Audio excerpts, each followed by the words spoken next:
Clinical psychologist Elizabeth Lombardo has written Better Than Perfect. Hey, how are you? So nice to see you again. Good to be back. Thank you to Dr. Lombardo. Elizabeth Lombardo. Elizabeth Lombardo.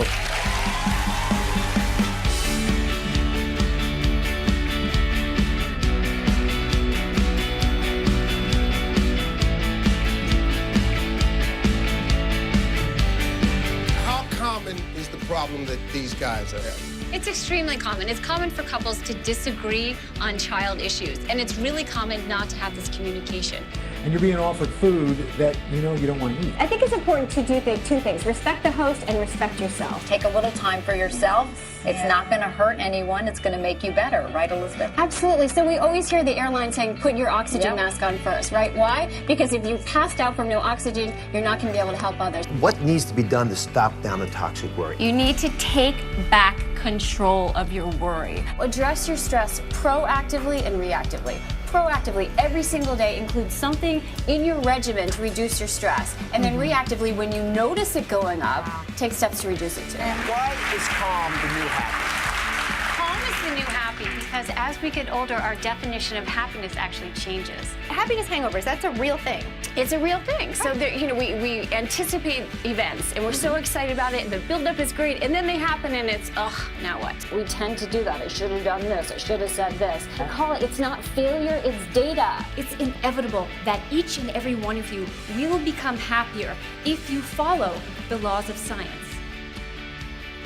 Please welcome Dr. Elizabeth Lombardo.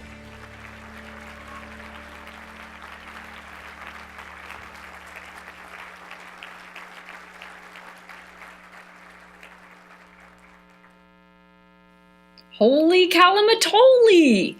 Okay, Elizabeth, do not mess this up. This is the International Association of Physiologic Aesthetics. I don't even know what that means, but it sounds impressive. What if I forget what I'm supposed to say? What if I trip while I'm on stage? Ugh, I should not have eaten that muffin for breakfast. I'm feeling a little bloated. I wonder what we're gonna have for lunch. Seriously, stop thinking about food. Focus, Elizabeth, focus. Do not mess this up. Is this mic on? That inner voice, that inner critic. There's a secret. We all have one. Yeah, I don't care if you have the perfect job, the perfect business, the perfect partner, the perfect family, or if you're normal like the rest of us. We all have an inner critic, an inner voice that sometimes says, you're not good enough. Who do you think you are? You are in way over your head. Now, sometimes an inner critic is silent, but at other times, it's screaming at us. And it is your inner critic, it is your inner voice that determines how effective of a leader you are. Now, when we talk about leadership, I'm talking about leadership in your personal life as well as your professional life, because really, those two really impact each other. But think about it for a minute. If your inner critic is so focused on what's wrong, I messed up, I screwed up, I suck, that's going to elicit different emotions than an inner voice that says, I made a mistake, I got to move on. Your inner critic determines your emotions, your inner critic determines your behaviors. What is this shrink going to talk about? If she makes me hug someone, I'm walking right out of here. Versus, oh my gosh, world-renowned psychologist, I can't wait to learn from her. Different emotions, different behaviors. Your inner critic determines how successful you are, right? Because think about, what is success? When I work with my coaching clients, I work with something called true success. True success is more than what society talks about with being successful, more money, although that's certainly part of it. But true success is really a holistic approach to happiness and fulfillment. Right? So it includes things like finances, but also your physical health, your mental health, your spiritual well-being, your relationships. It's all about our emotions, our behaviors, and it all is determined by what you're saying to yourself. So what I'd like to do with you all today is to address ways to control your inner critic, to optimize your leadership from the inside out. Because everything's from the inside out. What goes on in here determines everything that goes on out here. Now, whether you realize it or not, your inner critic speaks a certain dialect, right? It speaks a certain way. So, let's talk about dialect just as an example. What do you call a carbonated beverage? Soda, pop, beer. Of course, the Aussies are like, that's all we have. Anything with alcohol, that's what it is. Okay, so we have beer. Pop, who calls it pop? Okay, pop, still beer. Just beer. Soda? How about Coke? Even if it's a Pepsi product. Oh, you Southerners right there. I got that. So we have a certain dialect. We have a certain way of speaking. And your inner critic has a certain dialect that you don't even know is there. And that dialect is perfectionism. Now, perfectionism is so much more than having a neat junk drawer, right? Liking everything in a certain pattern. Perfectionism is an all or nothing mentality. Something's perfect or it's a failure. It's right or it's wrong. It's the way that I think things should be or it's wrong. So maybe you don't associate yourself with being a perfectionist. So let's take a little pop quiz and see if you can relate to any of these, okay? And all the perfectionists are like, I hope I get an A on this. You're giving a presentation, right? Maybe it's in front of a group or maybe it's one-on-one. Maybe you're even talking to a patient. And afterwards, all you can do is focus on that one little mistake that you made. Maybe you flubbed up over your words or you didn't have an eloquent response and you play it over and over and over again. What you should have said, what you should have done, what you shouldn't have said. How many of you can relate to that? Yeah, I call this pressing on a bruise. You ever press on a bruise? It doesn't feel good, right? And it doesn't help with the healing process. That's perfectionism, all or nothing. Or maybe you have procrastinated sometime in your life. Who here has ever procrastinated? Yeah, after the beer, right? Yeah. Procrastination is actually very perfectionistic, right? I don't want to even get started because it's going to be so awful, unbearable, difficult, boring, unknown. It's an all or nothing mentality. Or maybe for you, your perfectionism impacts your physical health. I had one cookie and messed up my diet. I might as well have the whole plate. All or nothing. Perfect or failure. Perfect or forget it. Okay? Tell a perfectionist something doesn't have to be perfect, and this is what they'll say. I know. Yeah, I know. And this is what they'll think. Yes, it does. And here's why. A perfectionist thinks in all or nothing terms. Something's perfect or it's a failure. But then they take it one step further. If it's a failure, then I'm a failure. And it's actually that fear of failure. It's that fear of not being good enough. It's that fear of even success that perpetuates the perfectionism that really is in control of your inner critic. So what I would like to do today is to help you maybe decide that maybe perfectionism isn't what you need. But what would be even better is to be better than perfect. Better than perfect. Turn to the person next to you and say, you are better than perfect.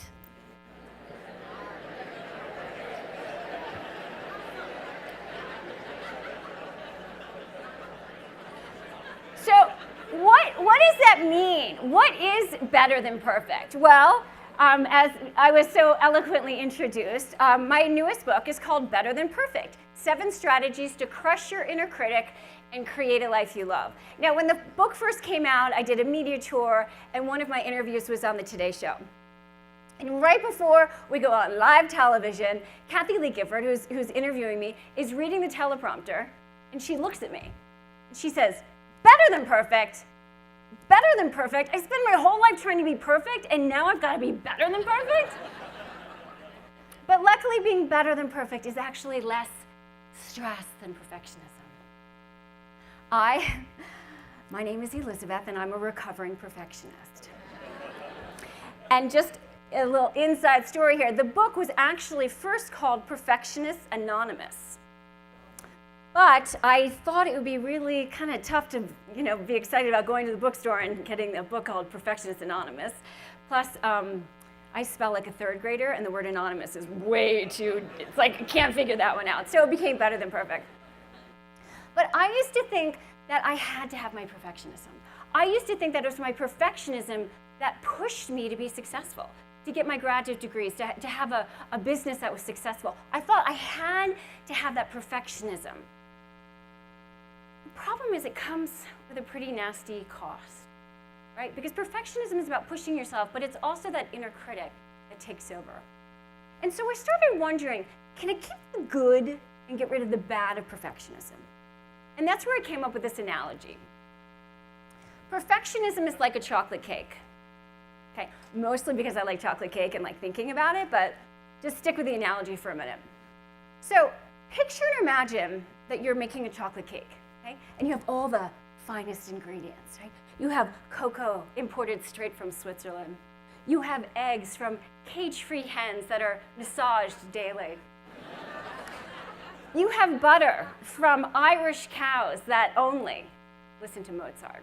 Okay? And you have all these beautiful ingredients and you can almost smell it. Then you take a cup of dirt, put it in, mix it up, and bake that cake. Now my question to you is this: would you eat that cake? Rain, snow, hail, no, right? Of course you wouldn't, because who's gonna eat dirt? But that's what perfectionism is. It has great ingredients, but it's got the dirt of the inner critic, of never feeling like you're good enough. And so that's what better than perfect is it's all those terrific ingredients. It's pushing yourself, right? It's striving for excellence. It's wanting to make a positive impact, but without that inner critic. Now, when I'm working with individuals, sometimes they say, oh, so what? You want me to go for like the D+? No, that's perfectionistic thinking. We're still going for the A+. You're still striving for excellence. But if and when you don't achieve it every single time, instead of beating yourself up, you learn from it. You learn from it. So what I'd like to do with you all today is to go over 3 specific strategies of how you can be better than perfect so that you can really optimize your leadership from the inside out. Now, some of you may be thinking, well, is it really possible? Is it really possible to do this? How many of you have ever tried to change what you say to yourself? Maybe you've tried an affirmation before, right? I believe in myself. I can do this. I'm gonna make $1 million. So sometimes we try affirmations and they don't necessarily stick. What we're going to do today is actually start to rewire your brain. So think about it. Every single thought that you have is just different nerves that are firing in a certain pattern, right? So if I'm having one thought, my nerves fire in this pattern. If I'm having another thought, the nerves will fire in a different pattern. It's the same thing with your behaviors. In order for me to put my arm out like this, there's certain nerves that need to fire in a particular way in order for it to happen. Think about the first time you got behind the wheel of a car to learn how to drive, regardless of the side of the road that you were driving on. If you're anything like me, you're like, where do I put my hands? How much do I turn the steering wheel? How much pressure on the accelerator and the brake? And it's awkward, it's weird, it's uncomfortable. But now my guess is when you get behind the wheel of a car, you're not thinking about that. You're thinking about what song's on the radio. You're thinking about who you're talking to on your Bluetooth. You aren't thinking about how much pressure do I put on the accelerator. And the reason is because your brain has actually been rewired. It's been rewired so many times that you've gone through that pattern, that pathway, that it becomes automatic. And that's what we're going to start today. Because you can change your brain. You can change your automatic thoughts. It just entails rewiring that brain. So that's what we're going to do today. We are going to rewire your brain, or at least start the process. No electroconvulsive therapy, do not worry. And the other thing is, I hope that not only will you start to see things in a different way, but that you'll actually walk out of here with specific action steps. So by the time you go through those exit doors, you will have a specific plan that you can start to implement immediately so that you can optimize your leadership. And that could be leadership in the office, it could be leadership in your home, within your own self, your body, your spiritual well-being, whatever it is, in your community, wherever you choose to use that leadership. So let's look at those 3 strategies. The first one is how to get your essential fuel. The second one, change your past without going in a time machine. And last, the key foundation that most leaders are missing. Before we do that, I'd like to share with you a little bit about how I came to be here.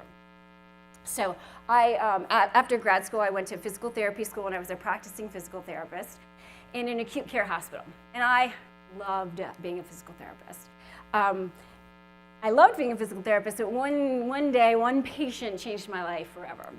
So I was in the physical therapy gym, and my new patient named David was rolled out in his wheelchair. And David had a surgery the day before. He had a left amputation, AKA, so above the knee amputation, because of diabetic complications. Unfortunately, this is not an uncommon experience at the hospital. So David came down, and he was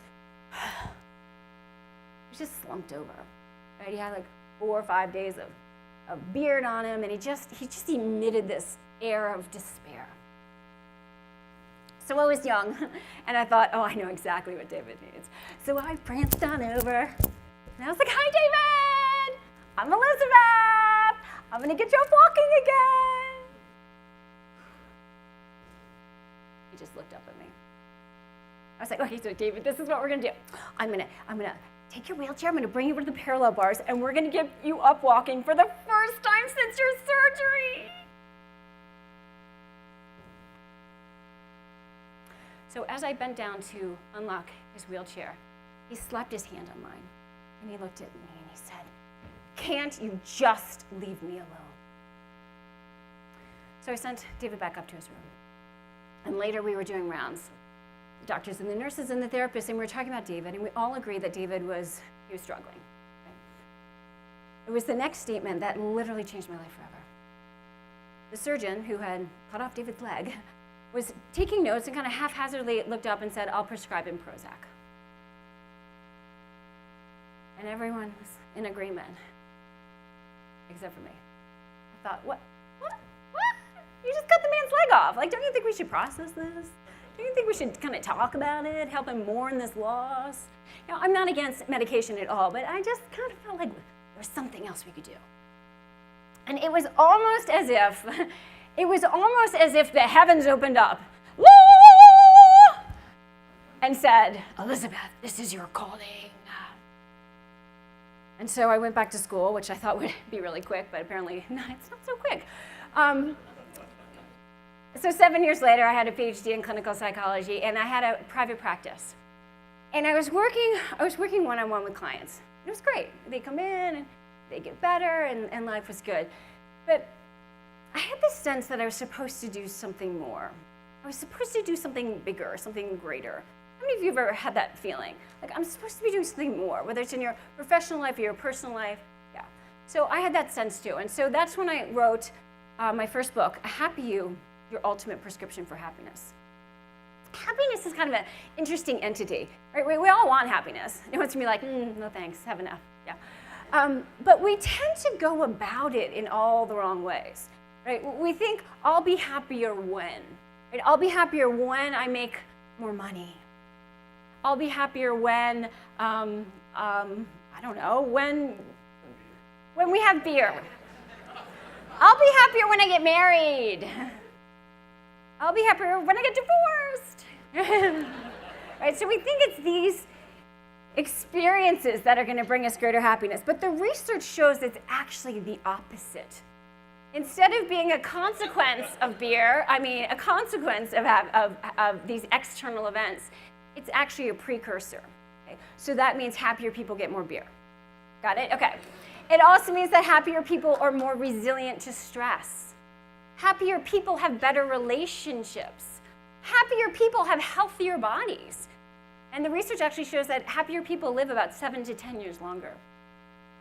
Happier people are better employees.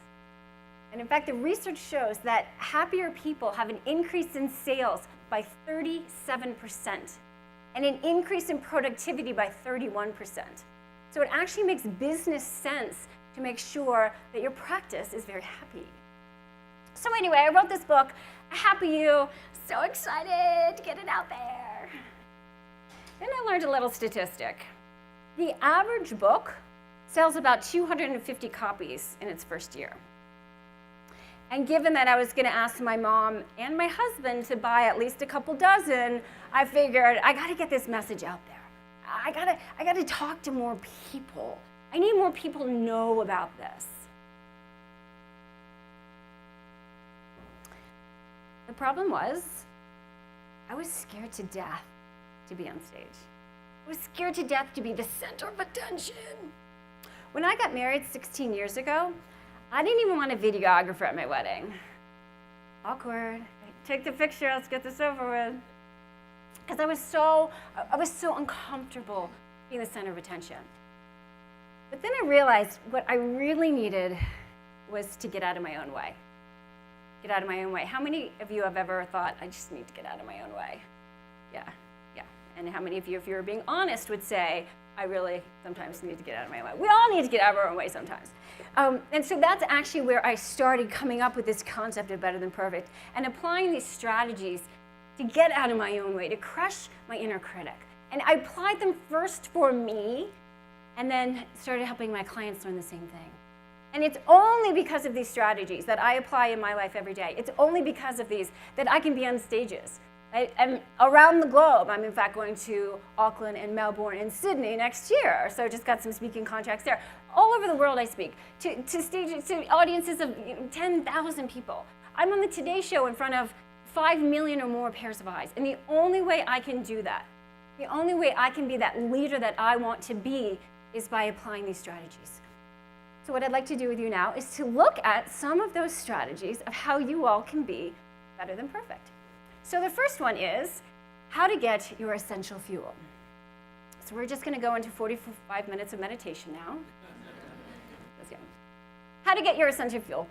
There are two ingredients. There are two things that fuel every single thought, feeling, and behavior that you have. And every single thought, feeling, and behavior that you have are fueled by one of two things.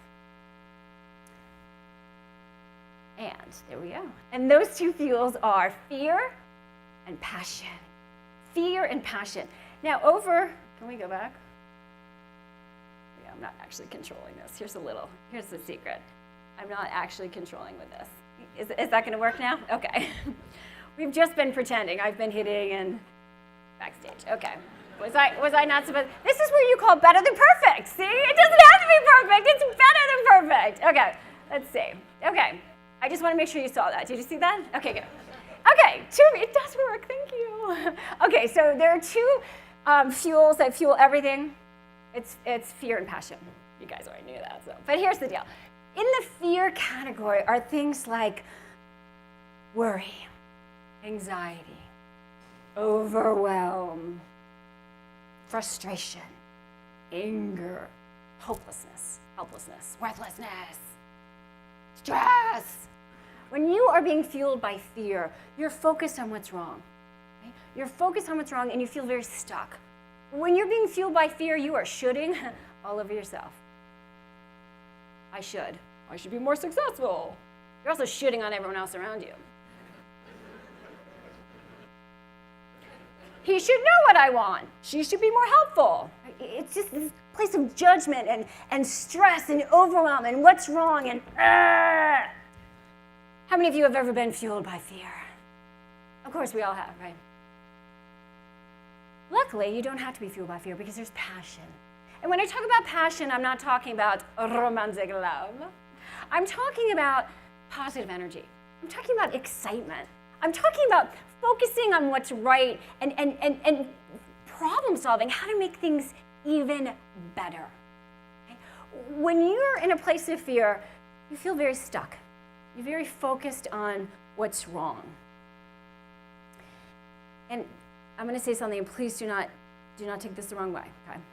But when you're being fueled by fear, you have a big butt, ginormous butt. I'm not talking about your derriere. I'm talking about the word B-U-T. Okay, but I want to blank, but blank. I want to grow my practice, but insurance. I want to create a more positive work environment, but that one person. I want to be happier in my relationship, but we fight all the time. But. So what I'd like you to do is to identify your big but. I want you to write down on a piece of paper or on your phone or in your head, but it's better if you could write it down. But if you can't, that's fine. I want you to write out what your but is. I want to blank, but blank. Just jot it down. Or in your mind, just jot it down in your mind. I want to blank, but blank. And this could be related to your professional life. It could be related to your personal life. I want to drink beer, but there isn't any present. That would be it. That would be it, right?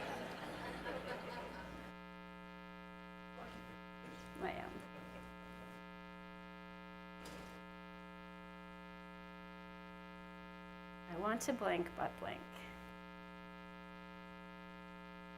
The perfectionists are like, I don't know which one. Which one should I choose? Just choose one. It's all good. So as you're doing this, a big old but makes me think of this.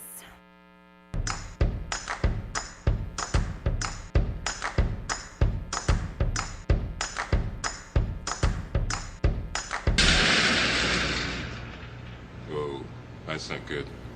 Oh, I don't need this. I'm already late. Somebody will come.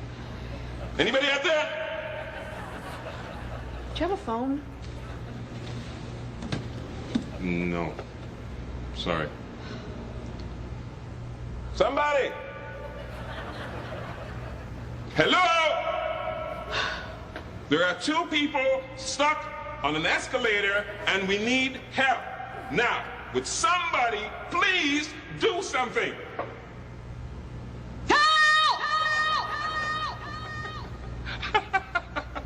I don't believe this. You gotta be kidding me. I'm gonna cry. No. Well, there's not enough left to do, is there?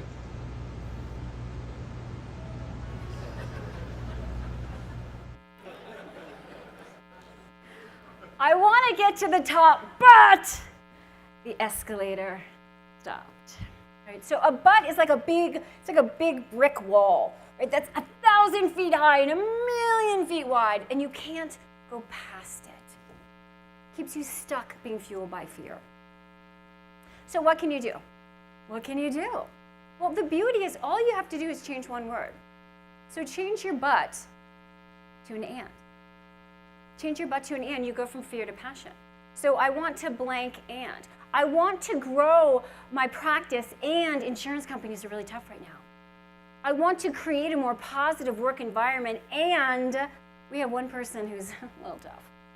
I want to be happier in my relationship, and we fight a lot. When you go from a but to an and, you really go from that brick wall to kind of a door that opens up. So take what you wrote before and rewrite it using and. And don't just cross off but and put and, like actually rewrite it. It's good. We're starting to retrain that brain. Okay, so in a moment or two, I'm going to ask you to break it up into pairs, and you are actually going to problem solve your and. Okay? But before we do that, when you are solving a problem, when you're dealing with a problem, you want to remember that there are actually 2 strategies.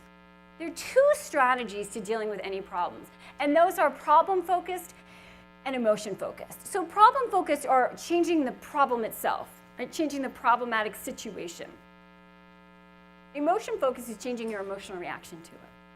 So, unrelated example. Let's say I'm afraid of the dark, okay? And as I'm standing up here, all the lights go out and I start freaking out.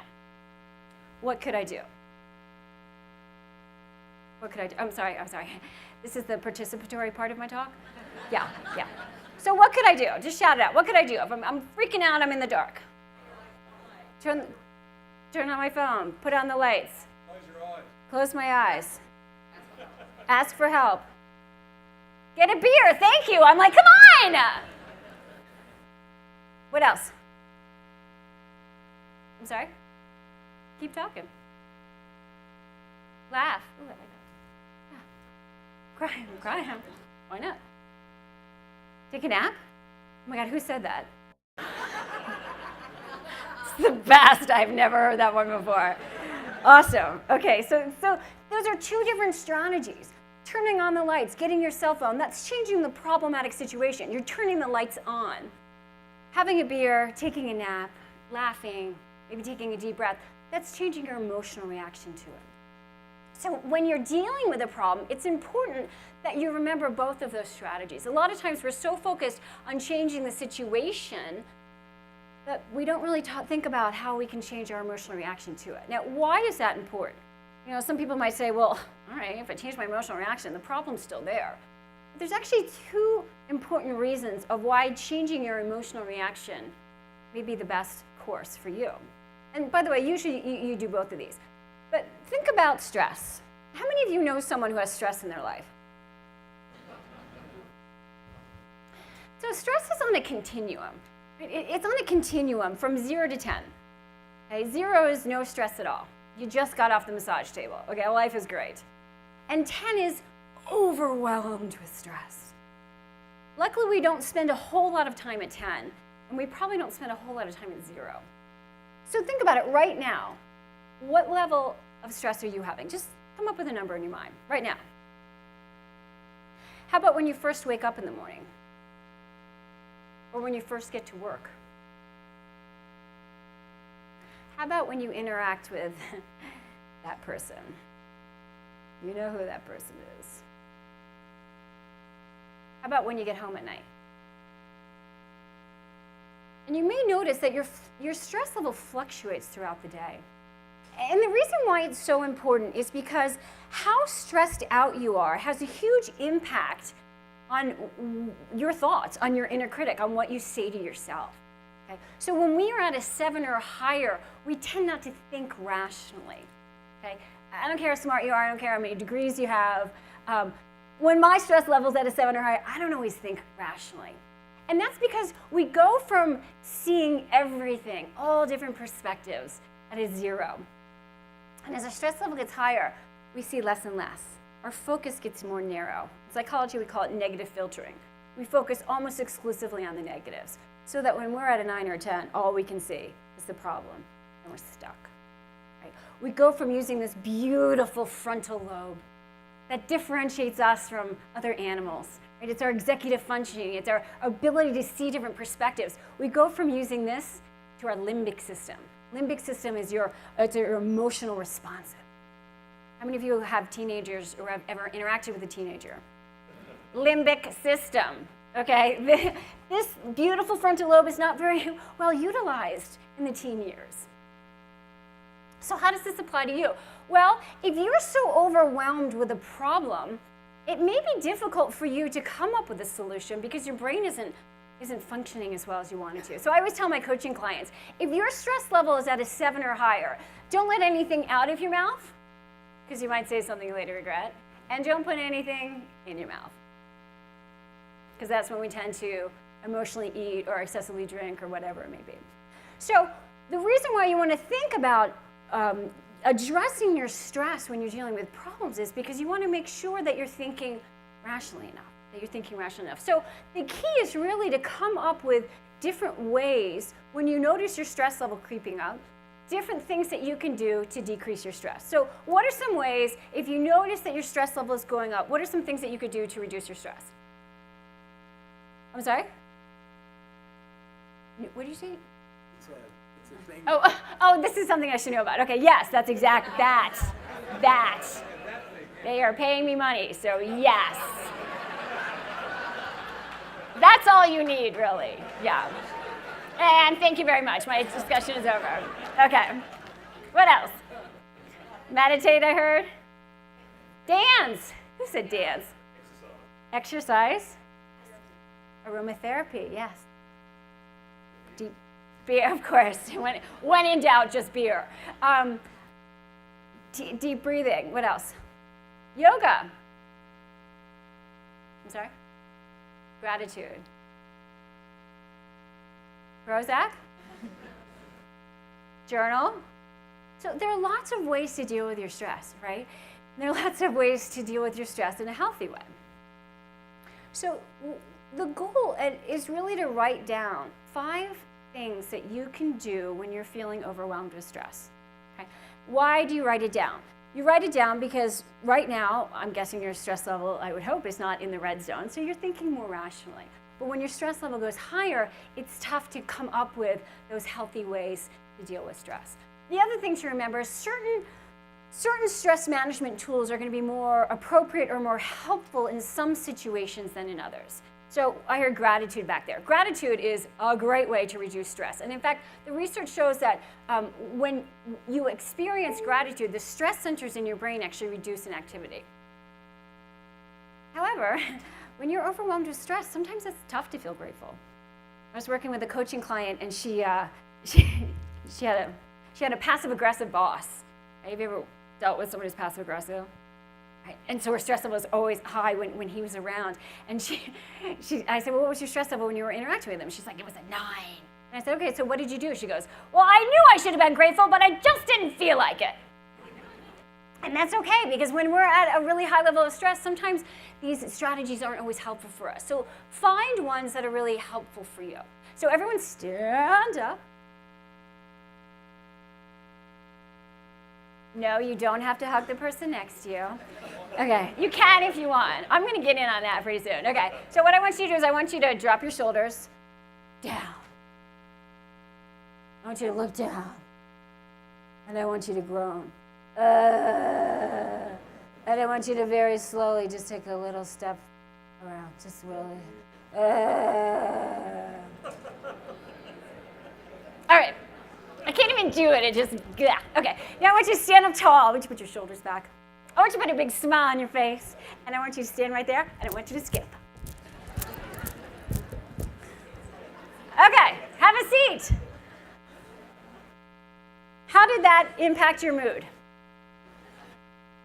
It was that easy, right? It's that easy. And moving your body, any kind of exercise, any kind of moving your body is one of the best ways to reduce your stress in a very quick way. I have one of those personal trampolines, one of those small trampolines in my office at home. So when I'm feeling a little stressed out, I'll hop on that. When I'm having kind of a little writer's block, I'll hop on that. But what's fun is I have now 11 and 13-year-olds, and sometimes when they're doing their math homework especially, they know instead of getting frustrated about it and freaking out, they just come jump on the trampoline. Then they go back and their brain is so much better. So for you, writing down certain strategies of how you can reduce your stress is going to be really important. The second thing to consider is something called learned helplessness. How many of you have heard that concept, learned helplessness?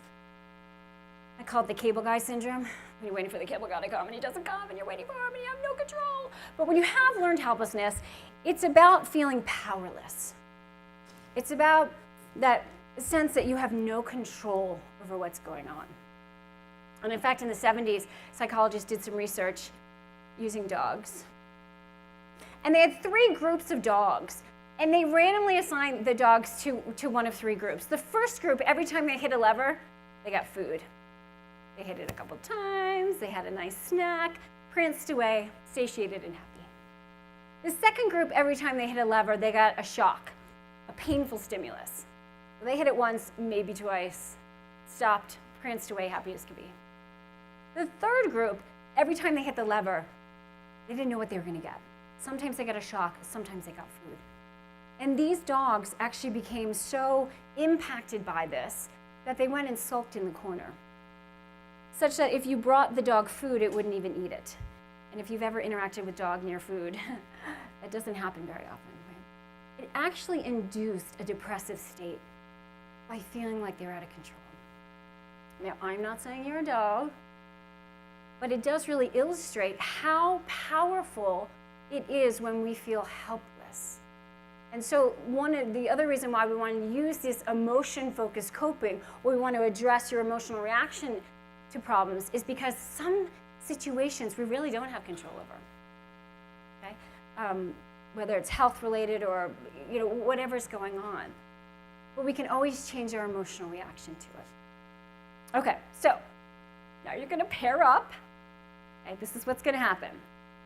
You are going to pair up. The person with the shortest hair is going to be person A, and is going to go first. So all you bald individuals, you are so psyched right now. Let me give the explanation. So we're going to change fear into passion. Person A is going to share their and statement. I want to blank and blank. I want to grow my business, and I'm not getting the reimbursement from insurance that I want. Okay? Then person A is going to say, here are some ideas that I came up with. Here are some ideas that I came up with. I'm going to do a better job at educating the before and after, and have pictures everywhere so people can see it and they can really get a sense of it. You're going to come up with different ideas. Okay? Let's start there. So break up into pairs. Person with the shortest hair goes first. You are person A. Here's my and statement. Here are some ideas I came up with.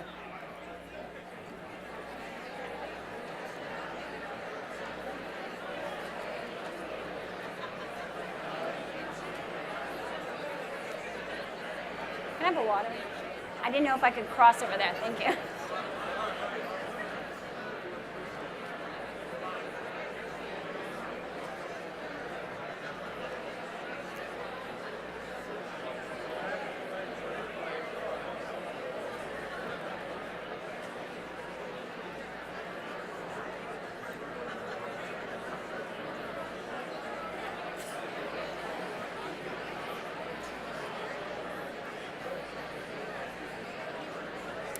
Okay, so we're coming back.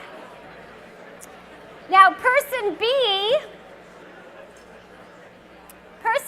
who has been listening so intently, is going to say, you know what? Those are great ideas. And have you considered? Those are great ideas, and have you considered? And have you considered that, if you became a more well-known entity, then people would come to you and expect to pay high prices, right? I'll tell you, after the first time of being on the Today Show, literally the first time, I doubled my speaking fees. No one batted an eyelash, right? I was the same person, it was the same talk. But changing that notoriety, becoming a little more, maybe well-known in the media as, where's Dave? There we go, we're working on getting on media for Dave.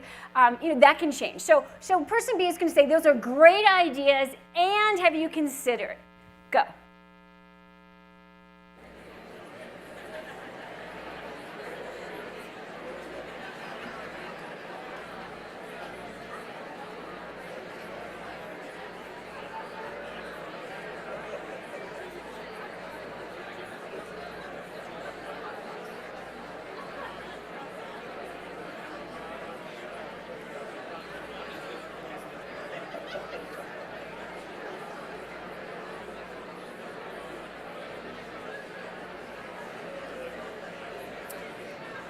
Okay, so we're coming on back.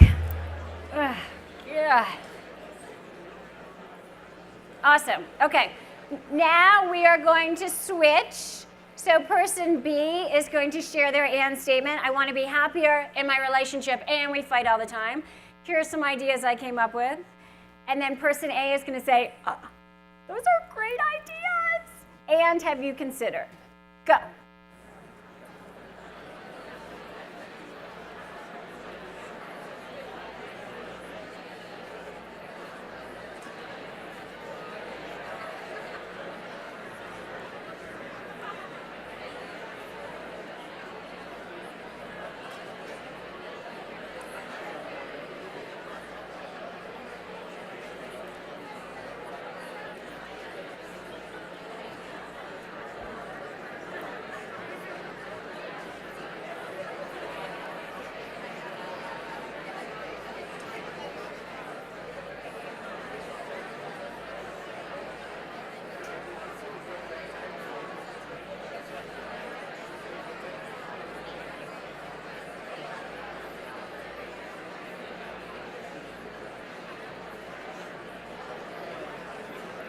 Okay, so we're coming on back. All right, so the Aussies have figured out how to get a keg up here without anybody noticing. It is great problem solving. Okay, so here's what I want you to do.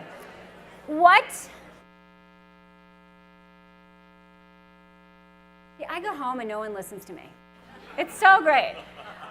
what is your action step for this week? What is your action step? Given what you just did, what is one thing that you can do this week to start to overcome that problem, to start to address that problem? And just jot that down.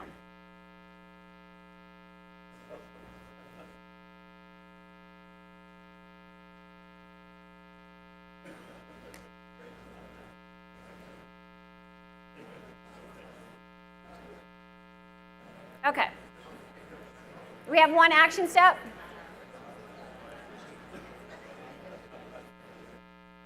All right. We are moving on to change your past. What? Your inner critic, your inner voice, is a result of experiences that you've had in the past. Right? It's a result of interactions that you've had with people from your childhood all the way to a minute ago. Your interactions with other people, your experiences that you've had really help determine what you say to yourself. Because here's the thing, you did not come out of your mother's womb thinking, I'm not good enough, or I can't do this, or I better not mess up. All of that is learned. And anything learned can be unlearned and relearned. So what we're going to do now is we're going to change your past with one particular person. So what I want you to do is I want you to identify someone in your past. It could be from your childhood, a teacher, a parent.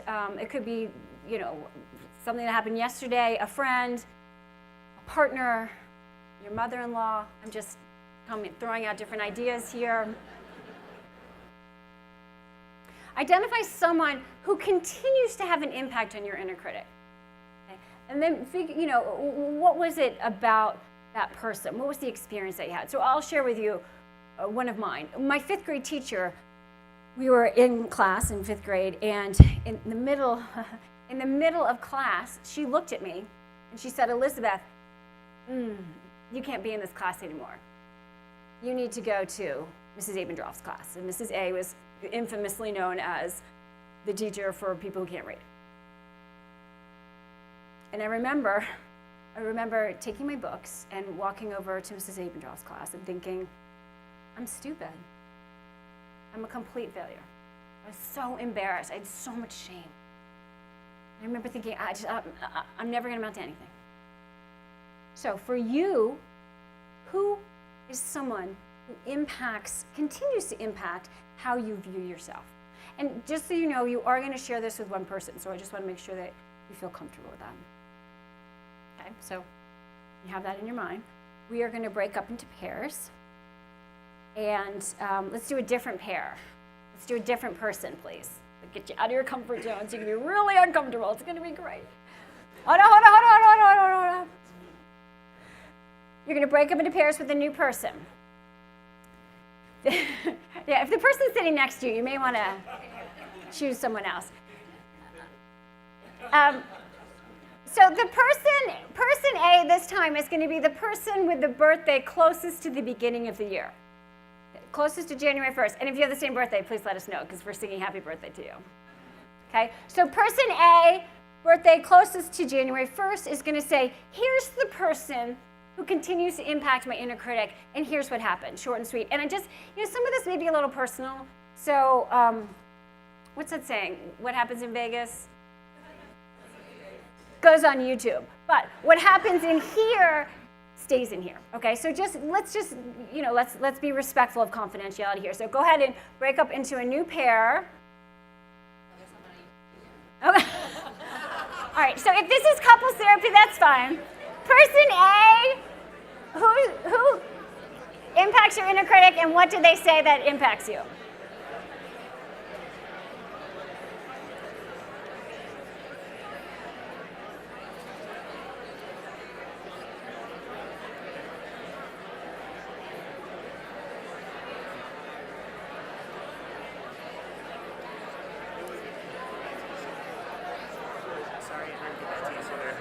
Oh, that's okay. Thank you. I appreciate it.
Okay, let's come on back. If you can hear me, raise your hand and close your mouth. If you can hear me, raise your hand and close your mouth. It works for 2-year-olds and it works for adults too. Okay, same person, person A, who just shared that. Now what I want you to do is I want you to share with your partner what you wish this person had said to you. Okay? So for example, for me, I wish that my 5th grade teacher had pulled me aside, just the 2 of us, and said, here's the deal, Elizabeth, you read differently. Everyone's brain is different. Everyone's brain functions in a different way, and your brain functions in a certain way, and we want to make sure that we teach you how to read in the way that your brain works best, so that you can do whatever it is you want to do in life. Right? That's what I wish my 5th grade teacher had said. So, person A, share with your partner what you wish this person said to you. Go.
Okay, coming on back.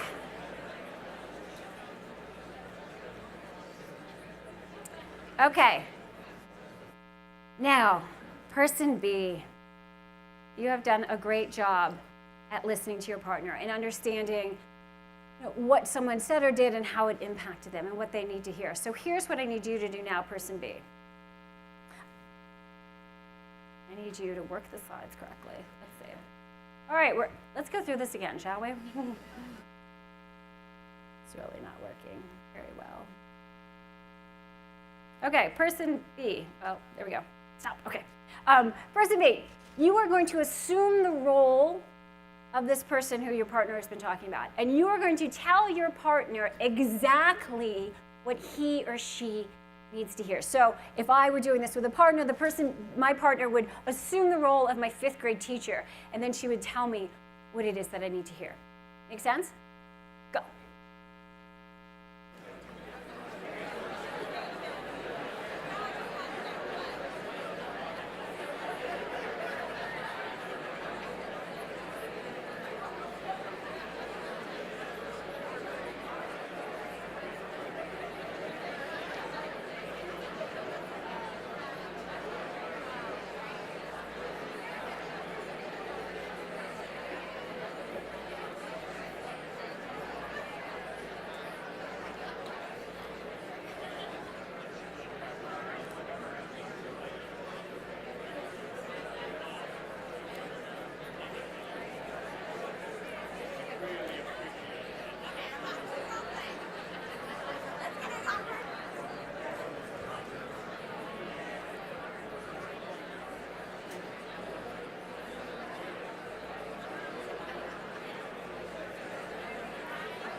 Okay.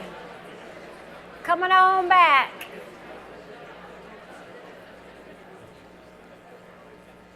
Coming on back. Let's take a deep breath. I feel like some people may need a deep breath after that. So just deep breath and let it out. Let's hear it when you let it out. Deep breath in. Not very yoga, Zen-like, but deep breath in. Okay, cool. Now we're going to switch. Person B, who's someone who impacts your inner critic. What did they say that continues to impact you, and what do you wish this person had said to you? So we're switching partners. Person B, go.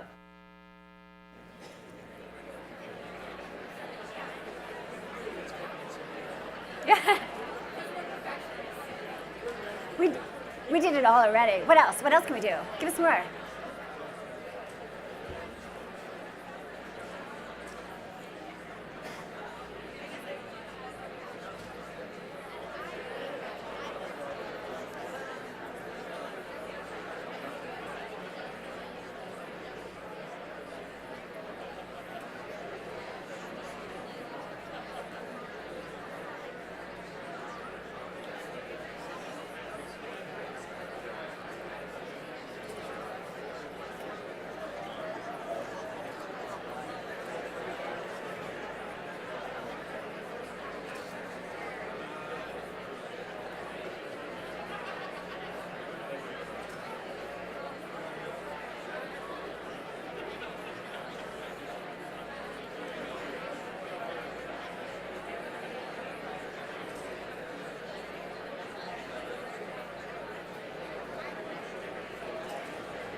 As you're still talking, person A, you know what to do. Tell your partner exactly what he or she needs to hear.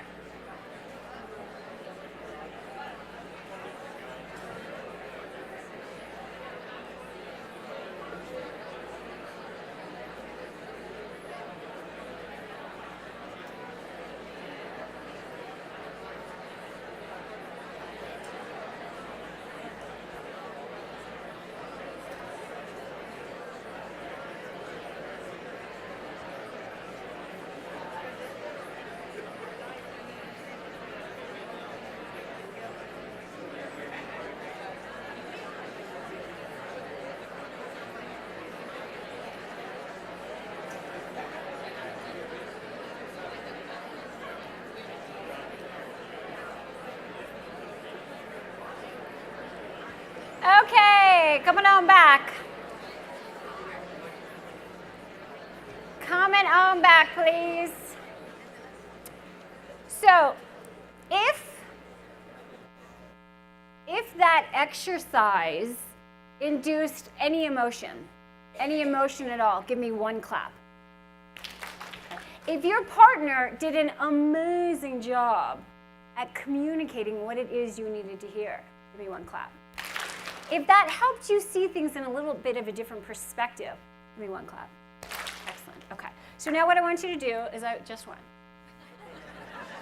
What I want you to do is I want you to jot down in 10 words or less what you learned. 10 words or less. So for me, it's I learn differently and I can do anything. 8 words. 10 words or less, what did you learn about yourself?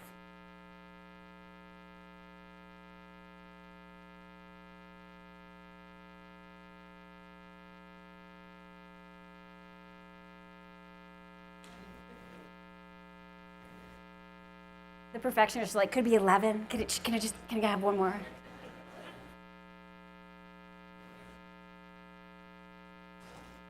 Who would like to share what you wrote? No. Okay.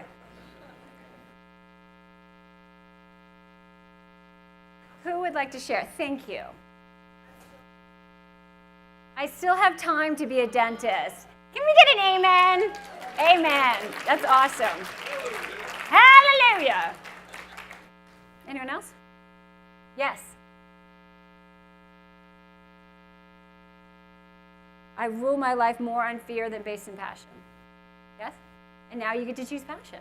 So excellent, excellent. One more? One more? Yes. I can do anything I set my mind to. Excellent.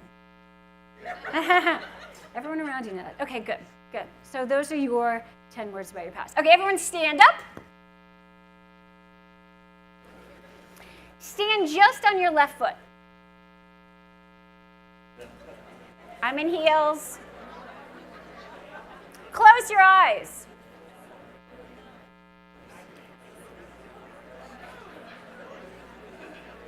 All right, open your eyes. Stand on your right foot. Close your eyes. I don't have insurance for this, so please do not apply. Not going to translate that one. Okay, have a seat. Which one was harder, your left or your right? Left. Proprioception. Knowing where your body is in space without having to look. So particularly after a beverage or two, proprioception tends to go out the window. But we can train it. So all day you should be training your proprioception before your beer drinking contest. Okay. That was purely a distraction to get you on to the next strategy. The key foundation that most leaders are missing. The key foundation that most leaders are missing. And how many of you have ever heard of like confidence is important for leadership? No one's heard of that. Like, we do not believe in confidence here. Okay. So what it is really, it's beyond confidence. And I'll share that with you in a minute. But let's look at the role of confidence in leadership.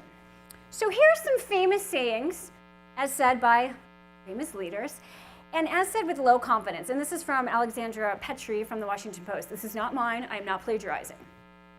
Famous saying by a leader, "Give me liberty or give me death." As said with low confidence. Dave, if I could just, I really feel like if we had liberty, it'd be terrific, and the alternative would just be awful, that's just how it strikes me. I don't know.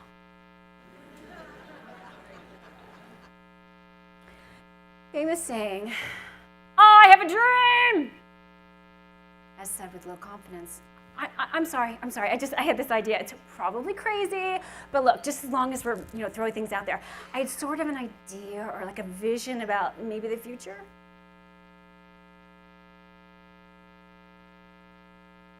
Famous saying, "Ask not what your country can do for you, ask what you can do for your country." As said with low confidence. I'm not an expert, but I feel like maybe we could accomplish more by maybe shifting our focus from things that the government can do and instead looking at things that we can do for ourselves. It's just a thought. It's just a thought. Take it for what it's worth. But I say it's something that's more important than confidence. How many of you know confident people who are kind of jerks?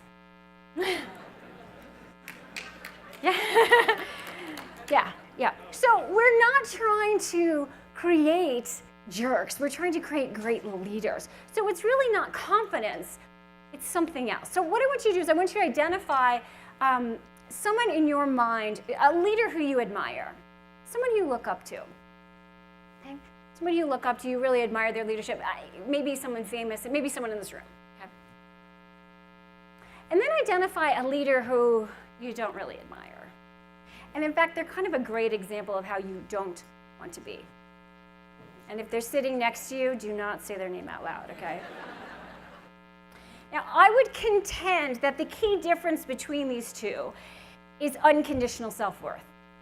Unconditional self-worth. Now, before I tell you what unconditional self-worth is, let me tell you what conditional self-worth is, which is its opposite. Conditional self-worth means I believe in myself if. I believe in myself if I look a certain way, I drive a certain car, people agree with me, people know how great I am. I believe in myself if. And the reason why this is so important is because how you view yourself has a direct impact on every single interaction that you have in the world. Okay? So people with conditional self-worth, they base their self-worth on how others react to them. How others react to them. So these are the people who love to put other people down to feel better about themselves. They're the bullies and the gossips. Right? I don't mean to be rude, but did you see what she was wearing? They put other people down. They need to be better than other people to feel good about themselves. But they're also on the other end of the spectrum. They're the people pleasers. I need everyone around me to be happy so I can feel good about myself. How many of you know a people pleaser? Yeah. And here's the thing, there's nothing wrong with wanting everyone around you to be happy. But when you base your self-worth on it, it's exhausting. Because why are other people happy? Part of it's you. You know, if they're stuck in traffic or they just had a, I don't know, a bean burrito or something, they may not be that happy, right? You can't control all of that. People with conditional self-worth operate on a win-lose. If I win, then you lose. And if you win, then I lose. So these are the people who are very threatened by other people's successes. They're also the people who want you to know how great they are. Did you know I went to Harvard? It's also a win-lose within themselves. So it's one mistake and I'm a failure, that win-lose.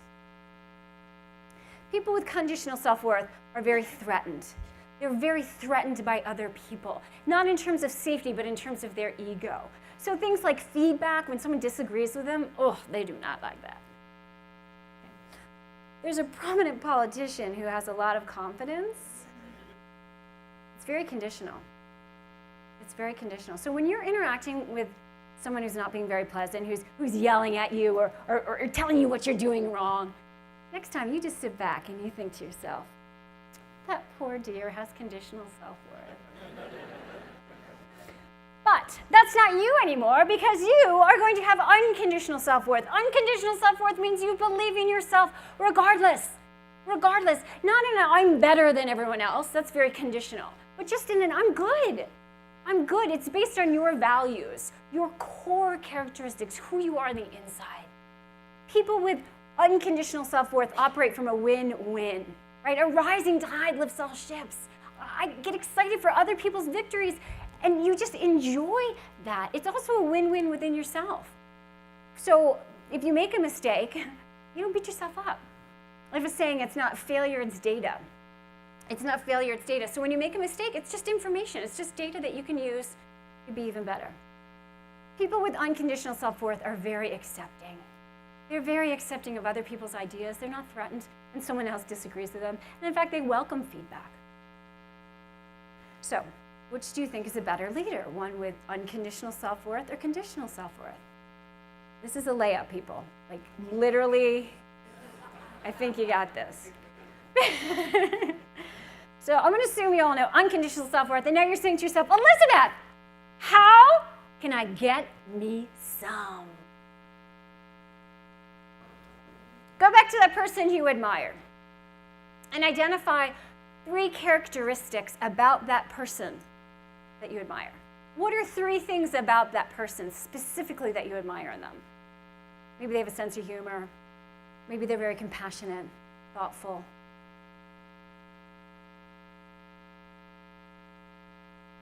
Maybe they're helpful towards other people. Maybe they are just really good at a work-life balance. Whatever it is, just jot down 3 characteristics about that person.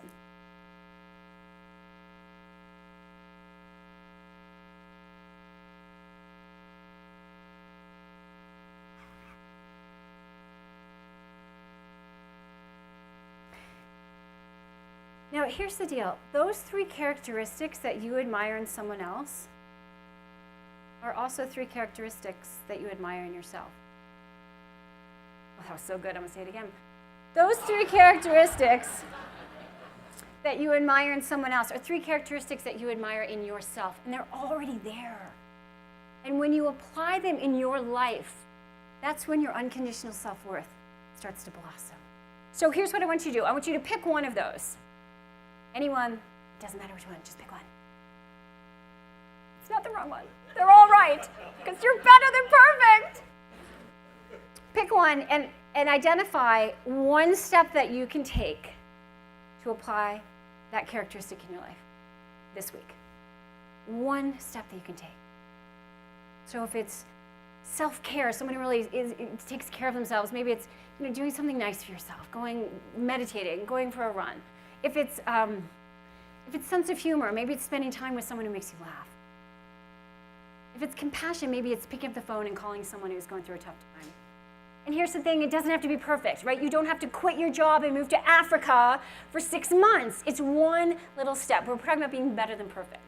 So it's one step that you can take this week to apply that characteristic.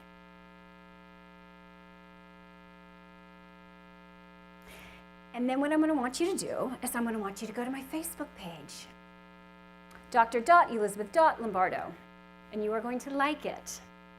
Why are you going to like it? Because I don't want to end the conversation today. How many times have you gone to a presentation or read a book or heard a quote and you're like, oh my gosh, that's great! It's going to change my life forever! And then life got in the way. Right? Let's continue the conversation. So every day I post stuff, and so we just want to make sure that we continue to rewire your brain. But the other reason why you are going to go to my Facebook page, Dr.Elizabeth.Lombardo, and like it, is because a week from today, I'm going to post something that will sound like this. Hey, peeps from Vegas, what was your one thing and how did it go?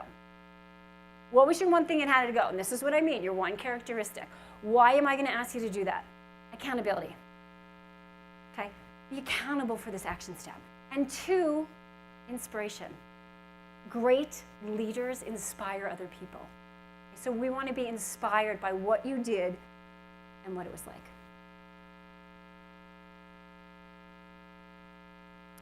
All right, so as we conclude, I just want to remind you, it's about what you focus on. Okay? Is it perfectionism that has to be perfect in that inner critic, or is it being better than perfect and really enjoying the journey? It's all about focus. You know, a couple months ago, I went to a meeting, and I wasn't speaking. I was actually a participant at this convention, and I went to a workshop. And I didn't realize it at first, but the workshop was being held or led by a woman who was a 3rd-degree black belt. And she was talking about focus, and she was talking about resiliency and perseverance. And towards the end of the workshop, she pulled out wooden planks, wooden boards. You can imagine what she wanted us to do, right? Karate chopper right there. She kept saying, it's all about focus.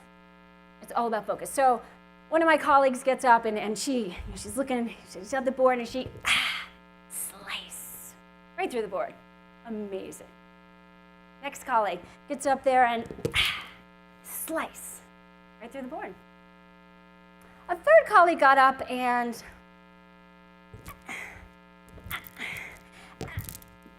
bruised her hand. She went off and got ice. And I was up next. And I was like, oh no, that's not going to happen to me. I got my colleagues here, like I got to do this. Right?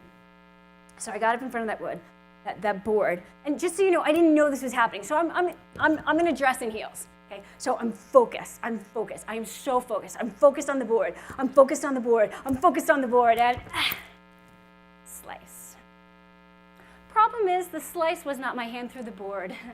It was actually a rip up the back of my dress.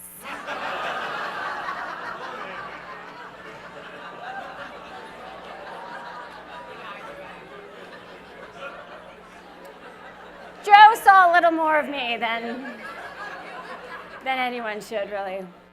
How many of you have ever done that and chopped through a board? What did I do wrong? What was I focused on? Oh, okay. Hey, I was focused on the board. What should I have been focused on? Past the board, right? You focus on the board, you stop at the board. You focus past the board, you go past the board.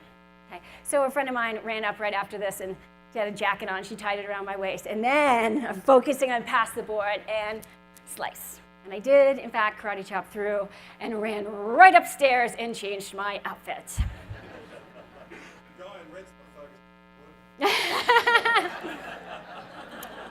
Yeah, but you know what? Neither was his husband, so it wasn't, yeah.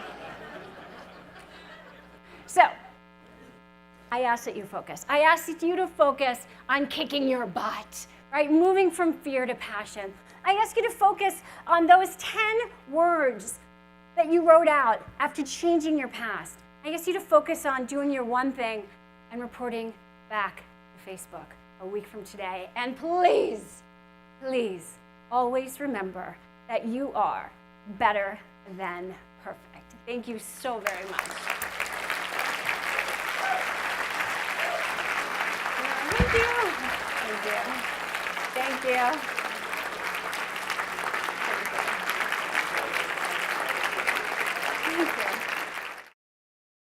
It was awesome. We realized that there was a few demons in ourselves, and we tried to let them go. Go for it.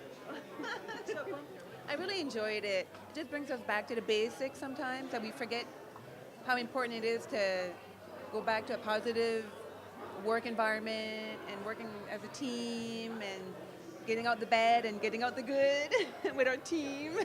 Thank you. Thank you. It was a great presentation in as much that it's a topic which really resonates, I think, with all of us. Well presented, energetic. It was just great fun. I thought that she did a fabulous job. She did really good at keeping everybody engaged and really getting people to open up in a way that a lot of times we don't do when we're around coworkers and things like that. And it's great as like a team building exercise for us. I thought she was fantastic. She had some really great insight, and I'm really looking forward to buying her book. Well, Joe said it all. She was very informative. I learned a few things about myself that I didn't know, and looking to put in some things into action when I get back home.